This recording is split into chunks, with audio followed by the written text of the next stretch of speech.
اللہ تبارک و تعالیٰ کے نام سے شروع جو بڑا مہربان اور نہایت رحم کرنے والا ہے۔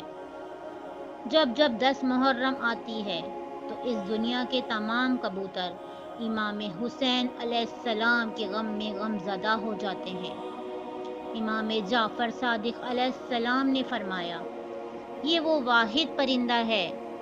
جب امام حسین علیہ السلام شہید ہوئے تو امام حسین کے خون کو اپنے پروں پہ لگا کے یہ مدینے کی طرف پرواز کرتے ہیں، اور جہاں جہاں دوسرے کبوتر ان کبوتروں کو دیکھتے ہیں تو وہ بھی امام حسین علیہ السلام کے خون کو دیکھ کے غمزدہ ہونا شروع ہو جاتے ہیں۔ اے لوگو، جب بھی 10 محرم آئے تو کبوتروں کو پانی پلایا کرو، ان کو اناج کھلایا کرو، کیونکہ 10 محرم کے دن کبوتر رو کے امام حسین علیہ السلام کو سلام کرتے ہیں۔ جو انسان اس وقت مولا حسین کو یاد کر کے کبوتر کو پانی پلاتا ہے، اناج کھلاتا ہے، تو کبوتر اس حسین کے ماننے والے کے لیے دعا کرتے ہیں، اور 10 محرم کے دن اللہ وہ دعا فوراً قبول کر دیتا ہے۔ جزاک اللہ خیر۔